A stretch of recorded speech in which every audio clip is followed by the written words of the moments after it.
Le 3 juillet, Jésus dit « Je t'ai dit hier qu'il existe des genres d'infirmités qui sortent du commun, c'est-à-dire qu'elles sont voulues par des forces spirituelles, Dieu ou Satan, l'un agissant de l'abîme du ciel, l'autre de l'abîme de l'enfer, frappe certaines créatures pour des raisons différentes et à des fins différentes.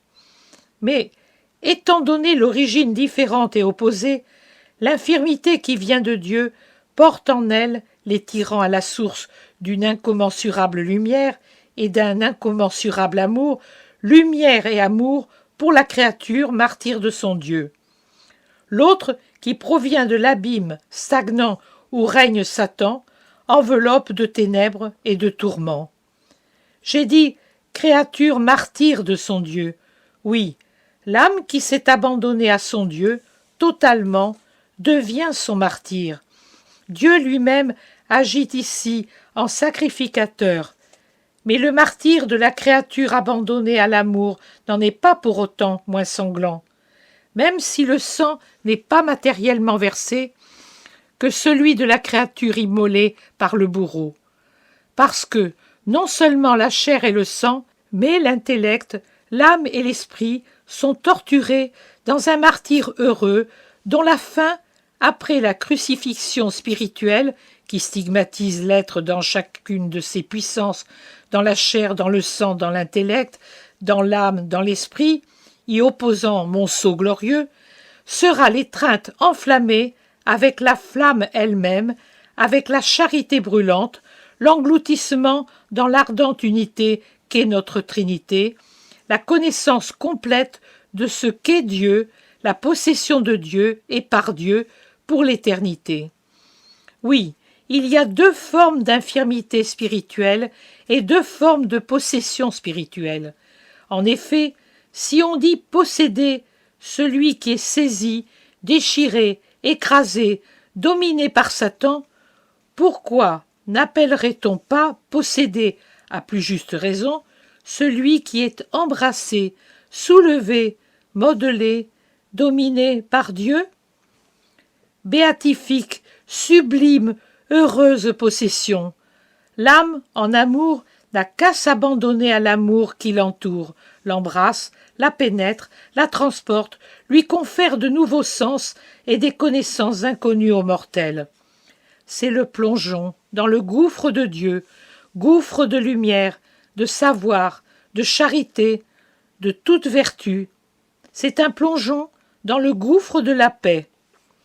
L'âme en sort à ces rares instants, où elle en sort, d'autant plus rare que l'âme est plus perdue en Dieu, parfumée de l'essence de Dieu, et aucun miasme de la terre et de l'enfer ne peut agir sur son esprit imprégné de l'arôme divin.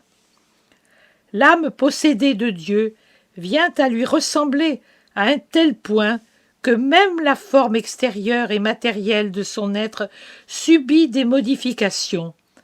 Dieu brille dans son regard, dans son sourire, à travers ses paroles, et la nouvelle majesté de son expression, de sorte que celui qui l'effleure se dit « Il y a quelque chose qui n'est pas de cette terre ». L'âme possédée de Dieu est un précieux vase scellé, mais qui exhale l'arôme qui le remplit.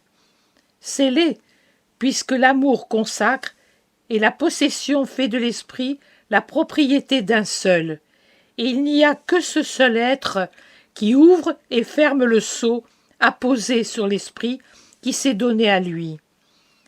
Exhale, car l'arôme de Dieu est si puissant que non seulement il remplit l'intérieur du vase, mais il en imbibe la matière, ce qui fait que l'effluve spirituel s'en dégage et passe dans la foule, la purifiant de l'odeur de la chair et du sang. Si les êtres savaient ce qu'est la possession de Dieu, ils voudraient tous être possédés. Mais pour le savoir, il faut faire le premier pas, le premier acte de générosité, de renonciation, et puis persévérer dans ce premier acte. Le reste vient, car tout comme une onde émise par le pôle A, est attirée par le pôle Z, qui est plus fort. Ainsi, l'âme qui s'est placée dans l'orbite de Dieu sera attirée par lui de n'importe quel point de l'orbite où elle se trouve. Car je suis l'alpha et l'oméga, et j'embrasse tout ce qui est. Seule une volonté humaine contraire, qui se met sous le sceau de la bête, détourne mon action, parce que je vous ai fait libre, et je ne violente pas votre volonté. Si donc votre volonté est de chair et de sang, c'est-à-dire qu'elle est Satan, ma volonté ne peut agir puisque ma volonté est esprit, et elle agit sur votre esprit, et l'esprit meurt là où règne la matière. Il faut renaître dans l'esprit pour pouvoir entrer dans l'orbite de Dieu et vaincre la chair et son maître, Mammon.